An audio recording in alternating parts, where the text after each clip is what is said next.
Buenos días. Vamos a ver la segunda parte de la clase de ciclo celular y mitosis. En la primera parte vimos qué era el ciclo celular y las distintas fases del mismo. Ahora vamos a ver cómo se controla ese ciclo celular, cuál es la importancia biológica, para qué se debe controlar el ciclo celular. Primero, para mantener un número constante de células, para determinar la velocidad de las divisiones y también para determinar en qué momento esa célula va a empezar a proliferar. Las divisiones descontroladas pueden traer consecuencias muy graves para los tejidos y por lo tanto para el organismo en general. El ciclo celular tiene controles externos e internos. Ahora vamos a ver control externo. Como la misma palabra lo indica, señales extracelulares van a controlar a la célula para ver en qué momento esta célula va a ingresar o permanece en el punto G0. Recordando lo de la clase anterior, las células pueden permanecer mucho tiempo sin dividirse. Recuerden que eran metabólicamente activas. Sin embargo, estas células pueden tener una necesidad de ingresar al ciclo celular y para ello necesitan señales externas. ¿Cuáles son las señales externas? Pueden ser hormonas o pueden ser factores de crecimiento. Entonces, nosotros tenemos, por ejemplo, fibroblastos que están en G0. Cuando hay una lesión en la piel, se produce la síntesis de factores de crecimiento plaquetario. Estos factores de crecimiento van a actuar a nivel del punto de restricción que van a hacer que los fibroblastos vuelvan a ingresar al ciclo celular, atraviesen la etapa S, G2 y proliferen. Un caso particular es el de los ovocitos de vertebrados, donde los estímulos hormonales, específicamente de la progesterona, hacen que estos ovocitos que están detenidos en G2 puedan retomar el ciclo y atravesar y llegar a la fase L, o sea, dividirse. Ahora bien, ¿cómo es el control interno? La propia célula tiene complejos enzimáticos. Estos complejos enzimáticos están conservados evolutivamente, desde las levaduras, los anfibios, hasta los humanos. Este control interno va a hacer que cada uno de los procesos de cada fase se cumplan. Una vez que se cumplieron, recién puedan progresar a la siguiente fase. Este sistema de control interno van a llevar a cabo fosforilaciones. ¿Quién va a fosforilar? Van a ser quinasas dependientes de ciclinas. Va a haber desfosforilaciones y los van a llevar a cabo enzimas llamadas fosfatasas. Y así como también va a haber degradación de proteínas por la vía ubiquitina proteasoma. Entonces, los complejos proteicos son denominados factor promotor. ¿Cómo está formado el factor promotor? está formado por ciclinas. Estas proteínas regulan la actividad de las quinasas. Estas quinasas son dependientes de ciclina.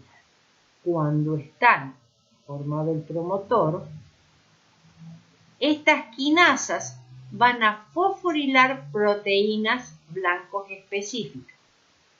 Estas quinasas dependientes de ciclina van a unir grupos fosfato y van a hacer que proteínas específicas cumplan su función, o sea, van a actuar de interruptores. Cuando la quinasa no está asociada a la ciclina, está inactiva. Sin embargo, cuando está formado el factor promotor, vuelve funcional a la quinasa, por lo tanto va a permitir a través de las fosforilaciones hacer activas proteínas blancas. Algo a destacar es que los niveles de quinasa se mantienen constantes a lo largo de todo el ciclo celular. Mientras que la de la ciclina, como el mismo nombre lo indica, ciclan, varía la concentración. Hay momentos de síntesis y de degradación, y de esta manera van a poder regular a las quinasas. Entonces, en este caso tenemos un factor promotor llamado factor promotor de la fase M. Este factor promotor de la fase M viene de mitosis, va a hacer que cuando se forme el factor, se produzcan todos los eventos necesarios para que la mitosis ocurra. Entonces, vamos a tener que durante la interfase comienza la síntesis de ciclina. ¿Dónde se sintetiza la ciclina? En los polisomas, en los polirribosomas. Es una proteína que va a ser sintetizada para la misma célula. Entonces, cuando se sintetice la ciclina, va a llegar un momento donde se va a formar el factor promotor de la fase M. En este momento, la quinasa dependiente de ciclina va a hacer que ocurran los eventos de la mitosis. Una vez que se dieron lugar estos eventos, viene la fase de degradación de la ciclina. Esa fase de degradación de la ciclina, ¿cómo va a ser llevada a cabo? Esa ciclina va a ser ubiquitinizada, o sea, se le va a adicionar o se le va a marcar por medio de la ubiquitina, esta es una proteína, que la va a llevar a complejos proteicos con actividad proteasa, que son los proteasomas. Y es allí donde la ciclina marcada con ubiquitina va a ser degradada. De tal manera, repitiendo esto, nosotros tenemos en la interfase, se produce la síntesis de la ciclina que va a formar el complejo promotor de la fase M.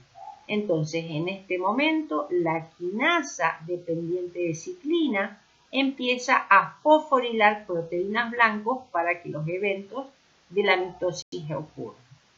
Esto lo va a hacer hasta la metafase.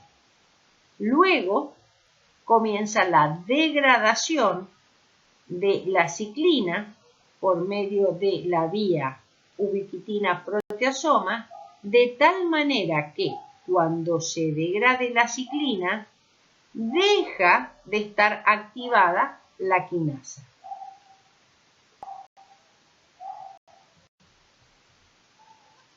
Lo vamos a repetir acá y vamos a ver que el factor promotor de la fase M, que es el que acabamos de ver, la ciclina M es la que se sintetiza durante la interfase, antes de iniciarse la fase M, el complejo promotor ya está formado, se desencadenan los eventos de la mitosis porque la quinasa ha fosforilado proteínas blanco y ha hecho que los eventos ocurran. Pasados estos, hay una degradación de la ciclina vía ubiquitina proteosoma. Así, luego la quinasa está inactivada. En relación al otro factor que se denomina factor promotor de la replicación o de la fase S, la ciclina S durante G1 se sintetiza en los polisomas. Una vez que incrementó su concentración citoplasmática, va a formar el complejo promotor de la fase S. Entonces, este complejo, a través de la quinasa dependiente de ciclina, va a fosforilar a proteínas blancos de tal manera que ocurra la duplicación del ADN. Ocurrido esto, se va a producir la degradación de la ciclina S nuevamente por vía de la ubiquitina proteasoma, de tal manera que la quinasa queda inactiva. Los complejos ciclina, quinasas dependientes de ciclinas, llamado factor promotor, actúan como interruptores moleculares que desencadenan a distintos acontecimientos del ciclo celular. ¿Cuáles son las consecuencias del factor promotor de la fase S? Recuerden que en la fase S tenemos lugar la duplicación del ADN. Entonces, este factor va a inducir la apertura de los orígenes de replicación. Este factor, a través de las quinasas dependientes de ciclina, van a fosforilar enzimas que van a llevar a la duplicación. Recuerden el tema ya visto sobre mecanismos genéticos básicos, cuáles son las enzimas involucradas para la duplicación del ADN, por ejemplo, la ADN polimerasa, la ADN primasa, helicasas, topoisomerasas. En relación al otro factor, que es el factor promotor de la fase M, el factor que va a hacer, estamos entrando a la mitosis. Entonces, vamos a tener condensación de la cromatina. Para que se condense la cromatina, necesitamos fosforilar unas proteínas que se denominan condensinas, que lo vamos a ver en la siguiente diapositiva. Vamos a tener un solo compartimento, por lo tanto el compartimento nuclear desaparece, va a haber una ruptura de la envoltura nuclear, va a haber fosforilación de la amina, va a haber fragmentación del Golgi y del retículo, una reorganización de los microtúbulos, estos microtúbulos que tenían una organización específica durante la célula en interfase se van a reorganizar para formar las fibras del uso. Y además, la célula, cuando está en un momento de división, pierde los contactos con las células vecinas, de tal manera que, para que ocurra esto, se desorganiza el armazón de los filamentos de actina. Entonces, habíamos dicho nosotros que la cromatina va a pasar a cromosoma. Entonces, el factor promotor de la fase M, ¿qué hace? Fosforila a las condensinas. Estas condensinas van a generar el superenrollamiento de la molécula de ADN para formar los cromosomas. Es necesario que los cromosomas, estos estén como cromosoma, disculpen la reiteración, o sea, que la cromatina esté compactada para hacer organizada la separación de los cromosomas durante la anafase.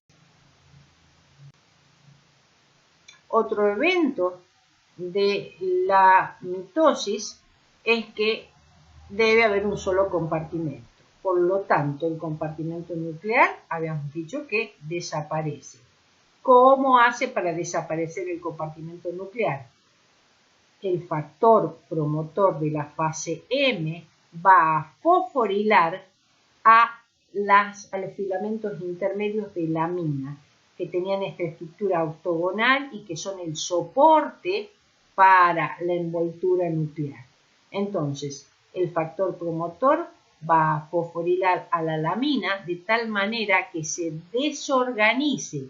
Entonces, al estar desorganizada, ya deja de tener sustento o soporte la envoltura nuclear y desaparece el compartimento nuclear. Entonces, los mecanismos de control, llamados puntos de control, aseguran que todos los eventos de una etapa en particular sean completados. Una vez que estos son completados, se desactiva estos puntos de control para permitir y proseguir a la siguiente fase. Ya hemos visto sobre el punto de restricción, que es donde actúan los factores de crecimiento. Habíamos hablado sobre el factor promotor de la fase S o el de replicación, son sinónimos, y el factor promotor de la fase M. Ahora, dentro de la mitosis, específicamente para el paso de la metafase a la anafase, hay otro punto de control. Entonces, este nuevo complejo se denomina complejo promotor de la anafase. Este complejo va a permitir que la célula pase de metafase, que tenemos una célula que está formando una placa metafásica, para pasar a la anafase, donde vemos la separación de las cromátides hermanas. El complejo promotor de la fase M va a inducir a que se forme el complejo promotor de la anafase. Entonces, ¿qué ocurre acá? Necesitamos durante la metafase, recuerden, la placa metafásica, los cromosomas en el plano ecuatorial de la célula y tenemos un momento de estabilidad de fuerzas a través de las fibras de luz. ¿Qué es lo que además mantiene unidas las cromátides hermanas? Son unas proteínas denominadas coecinas. Las coecinas mantienen unidas transitoriamente a las cromátides hermanas. Durante la anafase, las coecinas son degradadas de tal manera que cada cromátide, ahora denominada cromosoma, puedan ser traccionadas a los polos opuestos. Ahora bien, vamos a ver cómo las coecinas son degradadas. Entonces tenemos el complejo promotor de la anafase, que es activado. Al estar activado el complejo promotor de la anafase, va a producir la degradación de una proteína inhibitoria. De tal manera que la separasa queda activada. La enzima separasa es la que va a degradar o proteolizar a las coecinas, de tal manera que la célula va a poder pasar de metafase a anafase. Además, ¿qué hace el complejo promotor de la anafase?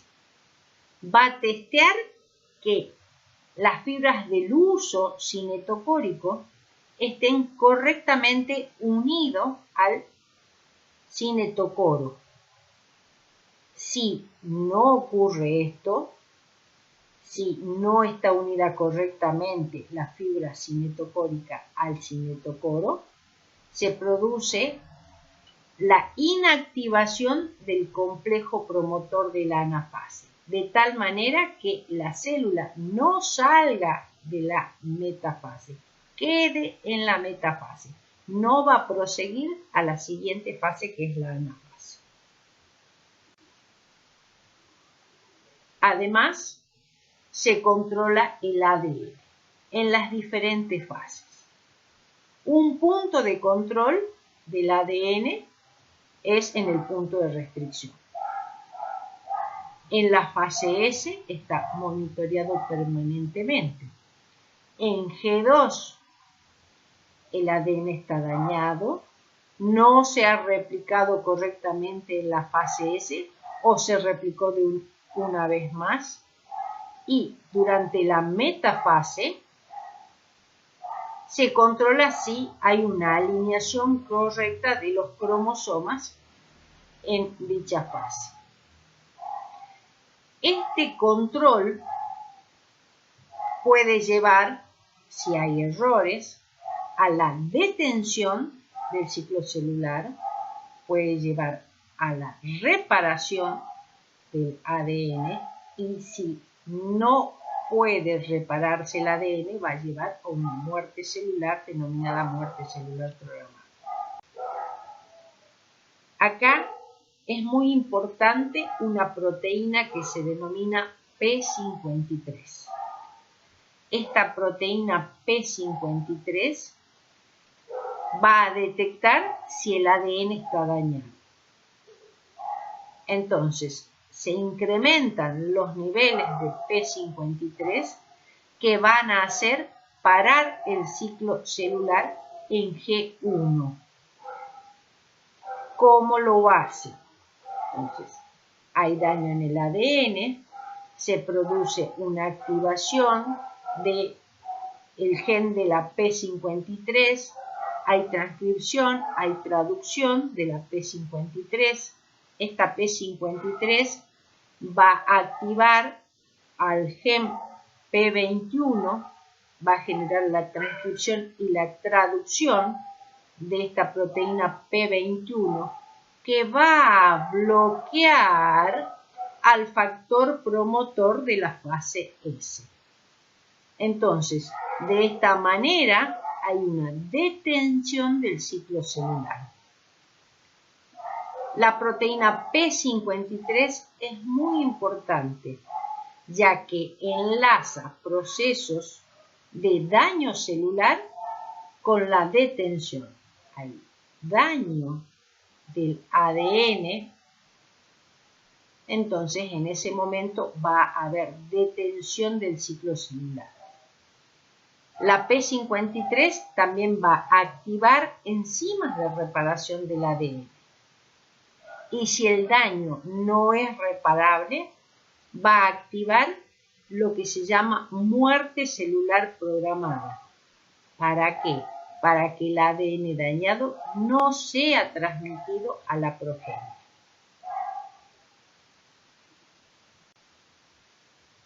La P53 es llamada el guardián del genoma y por extensión del organismo. Vigila la reparación del ADN originada por factores externos, por ejemplo, radiación de UV. Un mal funcionamiento, como puede ser una mutación del gen de la P53, puede promover el desarrollo de tumores al permitir la proliferación de células que no han completado la reparación del ADN. Es muy estudiada la P53 en los tumores, en los cánceres. Entonces, habíamos visto que la P53 puede llevar a la célula a una muerte celular. En este caso es una muerte celular programada o apoptosis, en los casos donde hay daño irreparable en el ADN.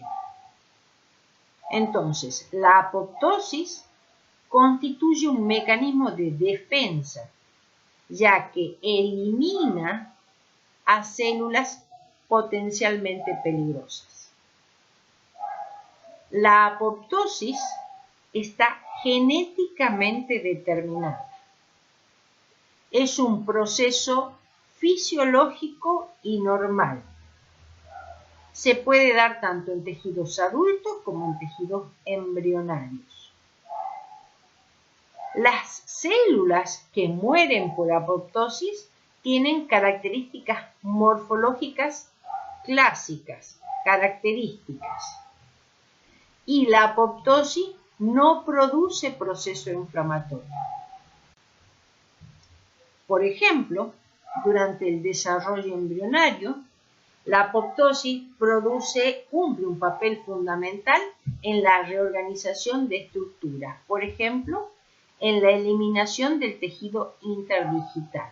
Esto permite que existan los dedos y no las manoplas, por ejemplo, en nosotros. En el caso de los anfibios, un estadio como es el renacuajo, para pasar al adulto, hay una reabsorción de la cola y esto se da por apoptosis. La maquinaria responsable de la apoptosis es un grupo, una familia de proteasas denominadas caspasas. Estas caspasas van a hacer que la célula tome este camino de apoptosis. Ellas actúan. ¿Qué van a hacer las caspasas? Van a producir la fragmentación, la condensación y la fragmentación nuclear, la condensación de la cromatina y la fragmentación nuclear. La formación de ampollas en la membrana. La vesiculización citoplasmática de tal manera que se formen los cuerpos apoptóticos que son tan clásicos en las células apoptóticas. Y además se van a producir modificaciones químicas en la membrana plasmática de tal manera que puedan ser atraídos macrófagos que fagociten estos cuerpos apoptóticos. De tal manera que cuando acá tenemos los cuerpos apoptóticos, que es el estadio final de una célula que muere por apoptosis, vemos que hay integridad de la membrana plasmática y estos cuerpos apoptóticos van a ser fagocitados por macrófagos. Por lo tanto, no va a haber daños en las células vesicas. En cambio, una célula que muere por necrosis, hay ruptura de la membrana plasmática, se vuelca el contenido citosólico de tal manera que se va a producir un proceso inflamatorio. Bueno, para esta clase he utilizado la bibliografía de Campbell, la de Cooper, la célula, la de Albert, Introducción a la biología celular, y la de Roberti, Biología celular y molecular. Muchas gracias. Nos vemos en la